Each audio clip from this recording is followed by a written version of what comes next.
Bayangin, ada 16 kombinasi suara dalam satu IEM.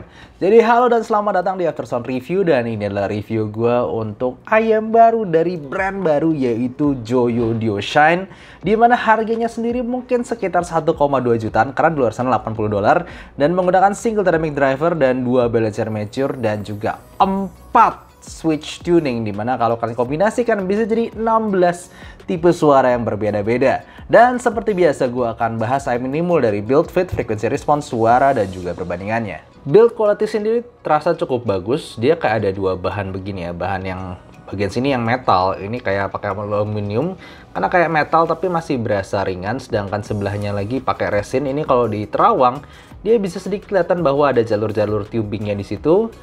Lalu kemudian untuk kabelnya sendiri dia pakai QDC Type-C konektor, kabelnya sendiri cukup fleksibel, dan seperti yang gue bilang tadi, yang unik memang adalah di tuning ya. Lihat di sini di belakang ada semacam 4 tuning, bisa di on atau off, kalian tinggal naikin atau turunin aja. Ada satu hal aneh yang bikin gue nggak nyaman sebenarnya, penempatan switchnya.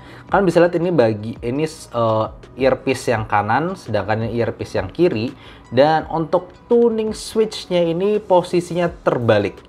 Yes, gue udah tanyain Bro Sebastian dari Sound Dignity ataupun gue udah tanya ke Linsoul-nya sendiri bahwa ternyata ini bukan cuman gue, semuanya begini. Ini bukan salah cetak.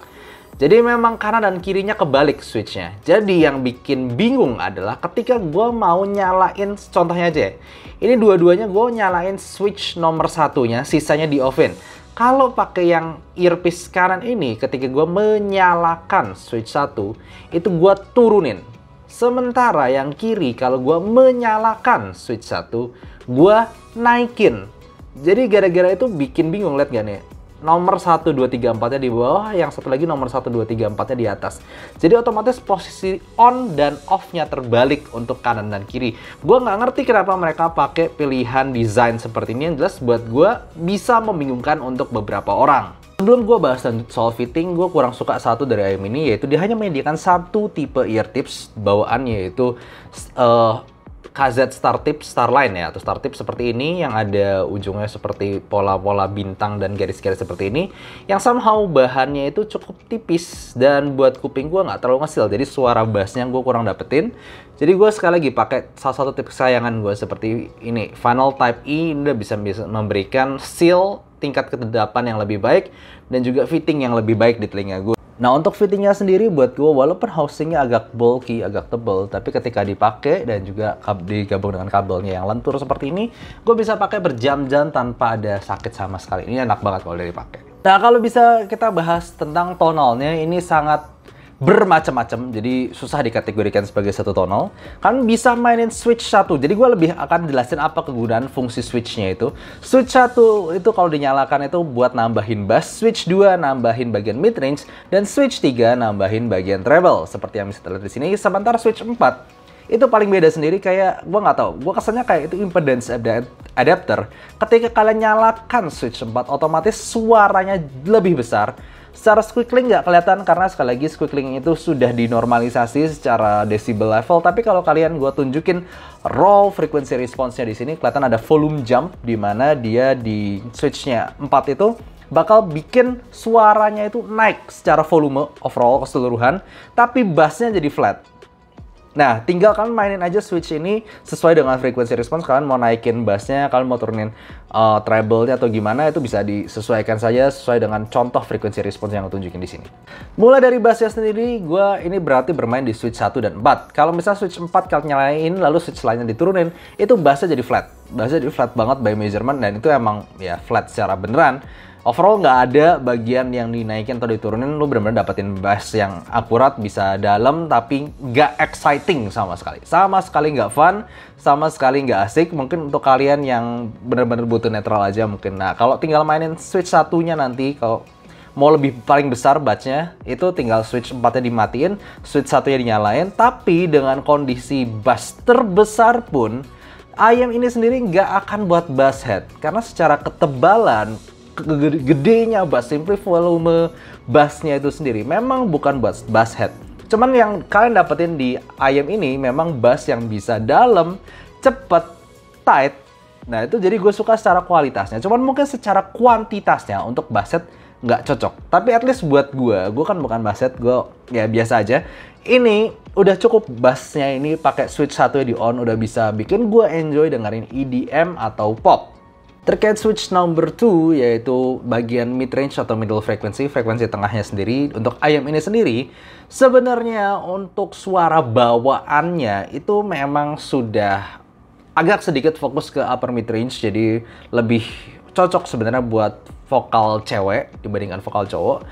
Cuman kalau kalian nyalain, perubahan ini memang tidak signifikan, mungkin cuma 2 desibelan, tapi kerasa kalau upper mid range-nya naik di sini. Jadi itu bikin buat gue suara cewek lebih berasa maju lagi. Overall perbedaannya nggak jauh banyak tapi berasa, dan overall tuningnya ini sebenarnya mid range ini cukup bagus, balancing vokal cowok pun ceweknya, walaupun sedikit sekali lagi agak leaning, agak sedikit ngarah ke upper mid range ke vokal cewek yang gue rasakan dari IM ini. Cuman balancingnya masih oke. Gue dengerin vokal cowok juga oke, tapi at least buat gue pribadi masih berasa natural juga, dan gue lebih suka pribadinya kalau suara mid range-nya itu di turn off aja untuk switch number 2 karena lebih balance. Treble-nya sendiri atau high frequency yang terkait switch number 3, nomor 3 ini sendiri sekali lagi mirip sama switch number 2. Perbedaannya itu nggak terlalu signifikan, cuman kayak 2 desibelan, berarti kecil perbedaannya tapi berasa. Dan lu nyalain ataupun nggak nyalain, frekuensi responsnya mirip. Jadi yang berasa yaitu lower treble turun, tapi mid treble-nya naik. Habis itu turun lagi, habis itu baru ada airiness-nya lagi. Jadi overall treble-nya ini sendiri itu smooth, tapi lumayan maju. Lumayan maju, jadi lu dengerin cymbal, lu dengerin perkusi, yang ses atau beberapa yang violin ada nada tinggi itu juga sebenarnya cukup oke di IM ini dan smooth. Jadi gue bisa bilang oke aja, cuman jujur aja switch-nya itu kayak lu matiin nyalain, nggak terlalu ngaruh banyak. Jadi overall buat tonal dari IM ini lu bisa mainin mulai dari yang netral. Paling netral itu switch 4 dinyalain, switch sisanya off. Lalu kalau mau paling V-shape ya berarti switch 1 nyalain sama switch 3 nyalain. Atau yang paling warm simply switch 1 dinyalain, sisanya di turn off. Jadi kayak banyak permainan di sini yang lu bisa mainin. Tapi perbedaan terbesar lebih ke bassnya itu. Yang gue bilang lu bisa main di switch 1 dan switch 4. Sementara yang switch 2 dan switch 3 itu sebenarnya nggak terlalu berubah banyak, walaupun sekali lagi gue ngomong ada kerasa beda, itu pun dikit, jadi minor. Jangan berharap bahwa IM ini bisa jadi yang tadinya treble-nya maju, terutama mid treble-nya itu kan emang agak maju, lu bisa bikin turun banget sampai jadi agak lebih warm lagi atau lebih dark, itu nggak bisa. Perbedaannya tuh sedikit, jadi jangan berharap banyak sama tuningnya bakal bikin signifikan beda. Cuman gue bisa ngomonginnya kayak fine tuning. Bedain dikit aja, kayak EQ sedikit tapi pakai switch ini. Dan ya overall sebenarnya buat nice punya switch begini. Cuman gue berharap tadinya perbedaannya bisa lebih signifikan lagi. Tapi overall walaupun gue udah coba-coba tuning yang manapun, bisa dibilang cukup oke loh. Dalam artian nggak ada yang super berantakan jadi super tajam bla bla bla atau gimana. Sebenarnya masih cukup oke untuk tuning yang mana aja. Buat gue itu point plus untuk Joy Audio Shine ini. Nah untuk technical levelnya gue gambarkan aja untuk IM sekitar 1,2 jutaan itu kan ada banyak, kayak sebutlah ada Duno Titan S, ada Aria, ada Hexa, ada Dioko juga, dan ada EA500 dari Simgot. Level technical dari si Joy Audio Shine ini setara seperti Duno Titan S ataupun Aria, resolusinya level segitu.